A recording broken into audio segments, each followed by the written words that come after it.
Zee 24 तास एक पाऊल पुढे। रत्नागिरी गॅस वीज निर्मितीचा प्रकल्प हा केंद्र सरकारकडे हस्तांतरित करण्याचा राज्य सरकार गांभीर्याने विचार करत आहे। पुरेसा गॅस उपलब्ध होत नसल्याने 2200 मेगावॅट वीज निर्मिती क्षमतेच्या या प्रकल्पातून सध्या वीज निर्मिती ही बंद आहे। गॅस उपलब्ध न होण्याचा प्रकार वारंवार होतोय, तसंच तयार होणारी वीज ही काहीशी महागडी आहे। या कारणांमुळे महावितरण कंपनीने 22 जानेवारी 2013 ला रत्नागिरी गॅस वीज निर्मिती प्रकल्प केंद्राकडे हस्तांतरित करावा असा प्रस्ताव पाठवला। राज्य सरकारला हा प्रस्ताव पाठवण्यात आलेला आहे। या बदल्यामध्ये पर्यायी वीज उपलब्ध करण्यासंदर्भात माहिती देण्यात आलेली आहे। तेव्हा या प्रस्तावावरती विचार सुरू असल्याचं सरकारनं तारांकित प्रश्नोत्तरामध्ये नमूद केलेलं आहे।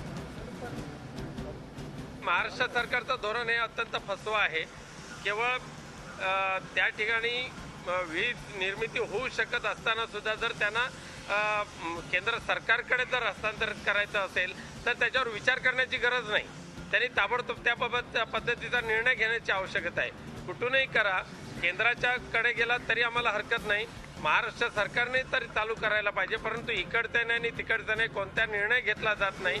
आणि शासनाच्या केवळ निष्क्रियतेमुळे, महाराष्ट्र सरकारच्या निष्क्रियतेमुळे दाभोळ सारखा वीज प्रकल्प आज जवळजवळ फक्त 600 मेगावॅटची वीज निर्मिती करतोय आणि बाकीचे 1600 मेगावॅटची वीज निर्मिती करणं शक्य असतानाही तो बंद पडलेला आहे।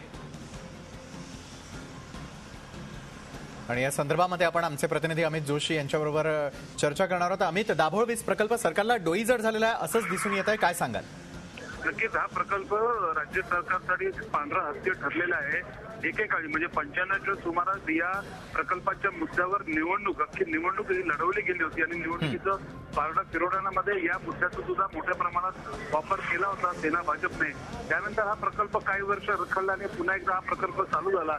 मात्र सातत्याने ज्या प्रकारे अडथळे येतात, वीज निर्मिती या प्रकल्पातून सातत्याने होताना दिसत नाहीये आणि ज्या प्रकारे ही वीज निर्मिती होती ती वीज सुद्धा महाग ठरलेली आहे। त्याच्यामुळे हा प्रकल्प राज्य सरकारसाठी एक पांढरा हत्ती आहे आणि हा प्रकल्प अशा प्रकारे चालू ठेवणं किंवा प्रकल्पाला पोचणं राज्य सरकारसमोर अवघड झाले आणि म्हणूनच महावितरणने राज्य सरकारकडे असा प्रकारचा प्रस्ताव पाठवलेला आहे।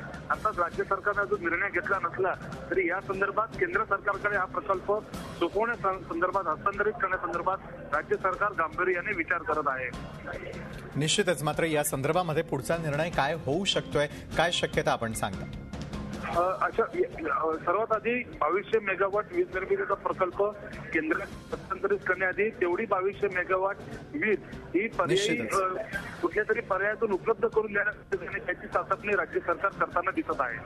धन्यवाद अमित, आपण दिलेल्या सविस्तर माहितीसाठी। रत्नागिरी गॅस वीज निर्मितीचा प्रकल्प हा केंद्र सरकारकडे हस्तांतरित करण्याचा राज्य सरकार आता गांभीर्याने विचार करत आहे। झी 24 तास एक पाऊल पुढे।